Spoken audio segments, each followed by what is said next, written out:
Дэлхий дээр 2 секунд тутамд нэг хүнд цус сэлбэх шаардлага гардаг. Намайг энэ өгүүлбэрийг уншиж байх хугацаанд 5 хүн цус сэлбүүллээ. Харин та цусаа хандуулж ирсэн үү? Үгүй. Хандуулж ирсэн. Та цусаа хандуулж ирсэн үү? Үгүй. Би хандуулах гэсэн чинь нөө шивээс ойрын 6 сар шивээс ажиллахгүй, шивээстэй ажиллахгүй болохгүй гэд тэгээд өгч таагүй шүү дээ. Би өөрөө цус багталтай байхгүй тэгээд цус багталтай бишээсэн бол бас цусаа өхөлсөн. Нэг цуснд нэг притийн билүү нэг бодисын хэмжих хэрэгтэй байт юм л. Ерөнхийдөө бол тэрийг нь хэмжээд илүүдэлтэй байвал цусаа өгөх хэрэгтэй, багталтай байвал өгөхгүй байх хэрэгтэй. Би нөгөө мэдэхгүй өгөөд сүүлд нөгөө эмнэлэгт үзүүлж иж мэдсэн. Тэгээ өөрөө цус багталтанд орсон байсан. Цус хандуулах тал дээр ямар бодолтой байдаг өөрийнхөө сэтгэл? Яг нэг хүн алтай юм авах хэмжээний л юм байдаг юм болов. манай улс 1937 оноос цус сэлбэх үйл ажиллагааг ангаахын салбартаа ашиглаж эхэлсэн. Өнөөдрийн байдлаар жил бүр 35-аас 40 мянган хүн цусаа хандивлаж байгаагийн дотор 200-аас дээш удаа цусаа өгч 600 гаруй хүний амийг аварсан хоёрхан супер баатар буюу топ донор байдаг байна. Манай улс ч өөрөө угаасаа цусны нүгс айгу хомс идэг штэ дутагдaltaй. Тийм болохоор сайн дурын донор тэгэл нөгөө олон нийтийг хамарсан үйл ажиллагааг өгөх явуулдаг шүү дээ. Бараг 10 удаагийн өгөлт болж байна. Ховрод төрлийн цустай болохоор байнга өгж, ер нь нэрэ охтодод байнга цус өгдөг.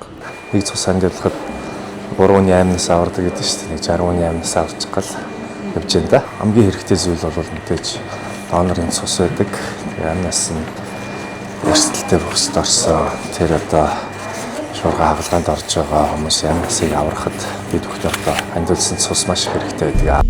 Монгол улсын цусан бүтээгдэхүүний хэрэглээ жилд дунджаар 40 орчим хувиар өсөж байна. Зүгээр л ханцуугаа шамлаад 15 минут зарцуулахад та олон айлд аавыг нь, ээжийг нь, үрийг нь үлдээж чадна.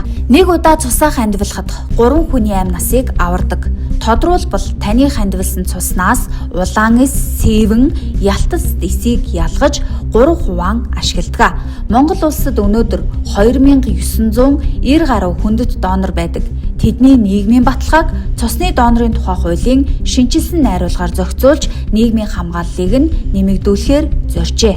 Бусдад одоо бас амьдрал бэлгэлж яадаг ийм хүмүүсийг хүндэт донор гэж үздэг юм байна. Тэгэхээр шинэ хуулиараа бол Монгол улсын одоо юу гэдэг Монгол улсын засгийн газрын төрийн шагналаар одоо бас шагнаж байх нь зүйтэй, одоо алдаршуулж байх нь зүйтэй гэдэг ийм зохицуултыг оруулсан. Зөвхөн нийслэлийн оршин суугчдад л одоо үйлчилж байгаа бол хөдөө орон нутгийн харьяалалтай хүндэт донорууд бас одоо нийтийн тээврээр үн төлбөрөөгөө зорчих.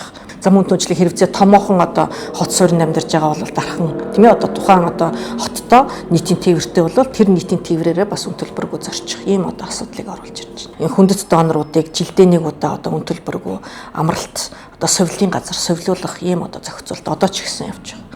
За цусаа тухайн хүн одоо өгөхөд бас одоо шимт хижээлтэй халуун одоо өдрийн хоолоор одоо бас үйлчлэх ийм одоо зохицуултыг бол бас хуулинд шинээр бас оруулж өгч байгаа. Монголын ард түмэн болон залуучууд та бүхнийг цусны донор болж цусаа хандлагыг хүсэж байна. Монголчуудаа цусаа хандуулаарай. Цусаа хандуулаарай манайхаа. Найзуудаа цусаа өгөөрэй, эрүүл амьдралын төлөө